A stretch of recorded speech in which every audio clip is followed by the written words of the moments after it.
Amigues i amics, la contaminació atmosfèrica causa al voltant de 400.000 morts prematures a l'any a la Unió Europea. La dada és esfereïdora, perquè és la primera causa mediambiental de mort a la Unió.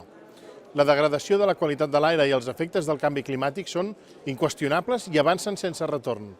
És per això que des del Parlament Europeu hem establert límits nacionals més ambiciosos de cara al 2030 pel que fa a les emissions de gasos contaminants.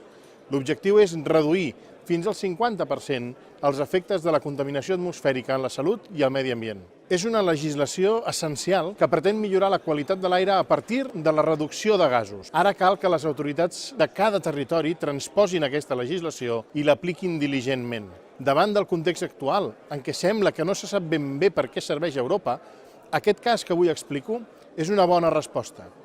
Aquestes polítiques sobre la qualitat de l'aire són un cas més i un cas clar que potenciar una economia més neta és un compromís de tots. Les institucions europees són les primeres en fer un pas endavant establint aquesta legislació europea sobre la qualitat de l'aire i també ajudant a aplicar-la a través de plans d'acció.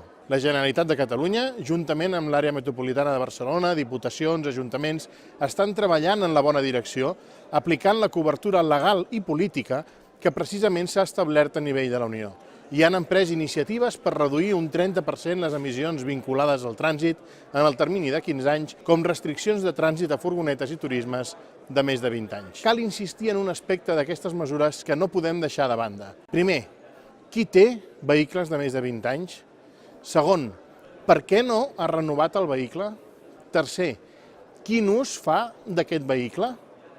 Tinguem clar que el principal adversari del canvi climàtic no és el vehicle europeu de més de 20 anys, espècie en extinció i normalment en mans de gent amb recursos limitats, sinó la manca d'ajudes a la inversió per accelerar la recerca i el desenvolupament de noves energies i de nous mitjans de transport no agressius amb el medi ambient. Perquè crec que no podem permetre'ns que aquella gent amb més dificultats sigui l'objectiu d'unes polítiques ambientals determinades sense uns ajuts que les acompanyin.